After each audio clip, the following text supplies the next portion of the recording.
Bonjour, bienvenue à l'agence Pôle emploi de l'île Port-Fluvial. Je me présente, Gaëtan Delacre, j'exerce différentes missions au sein de Pôle emploi et entre autres la coordination de cette semaine Réussir sans attendre. Donc cette semaine Réussir sans attendre qui est organisée par le département du Nord, par Pôle emploi, avec l'appui du Conseil régional des Hauts-de-France et de nombreux partenaires associés.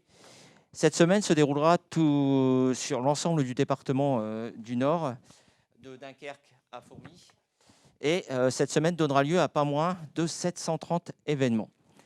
Afin de vous la présenter, j'ai le plaisir d'accueillir pour cette première séquence où nous évoquons plutôt, je dirais, les ambitions de la semaine, Jean-René Le Cerf, président du département du Nord, Monsieur Daniel Barbier, préfet délégué à l'égalité des chances, et Madame Caroline Riffard, directrice territoriale Nord de Pôle emploi. Monsieur le Président, je vous laisse la parole. Je suis très heureux d'être parmi vous. Pour nous, le retour à l'emploi des allocataires du RSA, c'est une volonté extrêmement forte du département. Lorsque, en 2015, on constatait effectivement la présence de 115 000 allocataires du RSA et qu'en février, avant le début de la pandémie, on voyait que ce chiffre était tombé aux alentours de 100 000. Il est bien sûr remonté avec la pandémie à 108 000 dans un premier temps pour redescendre ensuite à 106 000. On se rend compte que les efforts que nous avons faits sont des efforts qui ont été extrêmement payants. Et je crois qu'il sera toujours beaucoup plus important de donner un emploi pérenne à une personne plutôt que de lui proposer une allocation de vie ou de survie. Et si on a eu ces résultats, je me plais à dire que c'est en raison de la qualité du partenariat qui a été noué avec Pôle emploi. Vraiment, le partenariat, il est parfait. Avec l'État, monsieur le préfet, il a mis tout son poids également dans la balance. Avec la région qui nous a aidés à mettre en place les mécanismes de formation. Il y a un an, en novembre 2019, sur une journée, on avait effectivement réussi à avoir 10 000 allocataires du RSA et à une bonne partie de ceux-là, environ 3 à 4 000, ont retrouvé un emploi ou ont trouvé une formation qualifiante. On aurait voulu recommencer beaucoup plus vite, mais la pandémie ne nous l'a pas permis. Aujourd'hui, on lance une semaine, Réussir sans attendre, dont on attend effectivement les mêmes résultats. Merci, Monsieur le Président. Monsieur le Préfet. Eh bien, moi, je suis également très heureux d'être ici avec le département, avec Pôle emploi, pour cette deuxième opération de Réussir sans attendre. Le département et l'État avaient signé en 2018 un contrat de lutte contre la pauvreté, 50 millions d'euros mis par les deux partenaires, dont la moitié par l'État et le département. Et la majorité de ces crédits étaient consacrés justement à l'accompagnement des bénéficiaires du RSA vers l'emploi, vers l'insertion professionnelle, ce qui est, comme l'a dit le Président, un enjeu majeur pour notre département. C'est un enjeu majeur, évidemment, que l'État accompagne. Nous allons engager les premières mesures du plan gouvernemental, du plan de relance, avec un certain nombre de mesures très importantes ciblées sur les personnes les plus en difficulté, là aussi pour aller vers le retour à l'emploi. Et puis je voudrais dire qu'un des éléments sans doute centraux de ce sujet, c'est d'accompagner les personnes les plus en difficulté, celles qui ne poussent pas forcément les portes des agences de Pôle emploi, des maisons départementales de l'insertion du département, qui travaillent très bien ensemble. Eh bien, l'idée, c'est avec une aide, par exemple, d'adultes relais, de médiateurs sociaux, que nous mettons à disposition avec le département de Pôle emploi, c'est d'aller chercher ces personnes les plus en difficulté, qui sont souvent bénéficiaires du RSA. Il y a là pour nous un enjeu vraiment majeur d'aller vers les invisibles, les personnes qu'on ne retrouve pas forcément dans nos agences, dans les services publics. Mais je crois que cette semaine, j'en suis persuadé, comme la première, sera vraiment un très beau succès. Et vraiment, nous travaillons avec le Pôle emploi et le département dans une synergie totale, avec une convergence totale sur nos objectifs partagés. Monsieur le Président, Monsieur le Préfet, merci d'avoir partagé avec nous ces ambitions fortes pour cette semaine Réussir sans attendre. Et donc nous allons pouvoir passer à la deuxième séquence où nous allons effectivement rentrer un petit peu plus dans le détail de cette semaine. Merci à vous. Merci.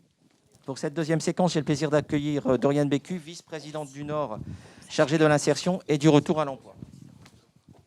Caroline Riffard, une question simple pour vous. Pourquoi cette deuxième édition? Qu'est-ce qui a changé depuis l'an passé?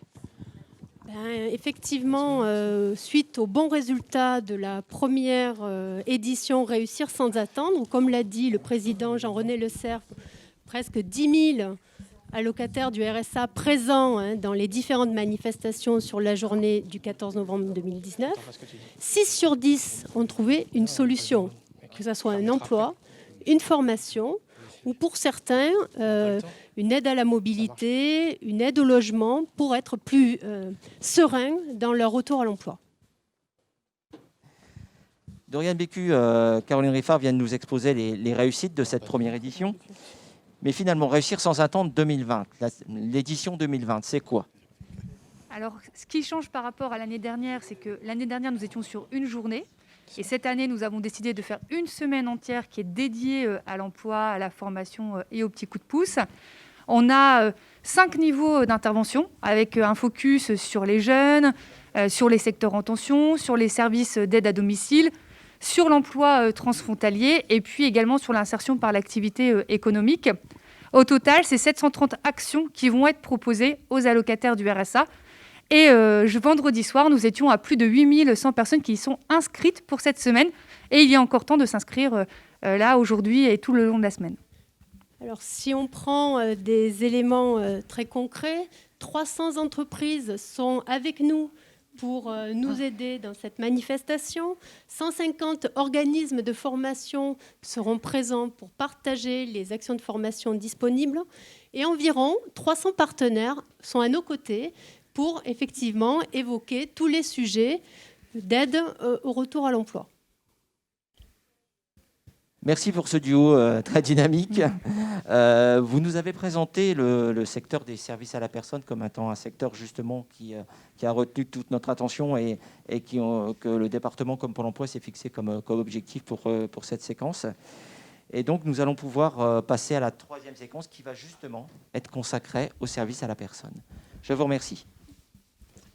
Et donc nous avons le plaisir d'accueillir pour cette dernière séquence Madame Geneviève Manarino, vice-présidente du Nord en charge de l'autonomie, et Madame Célia Wilbois, gérante de l'entreprise Onella.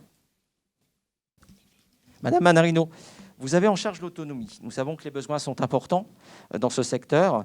En quoi Réussir sans attendre peut aider le secteur du grand âge ? Alors, Réussir sans attendre, déjà, c'est une formidable dynamique qui va permettre de valoriser ces métiers du grand âge.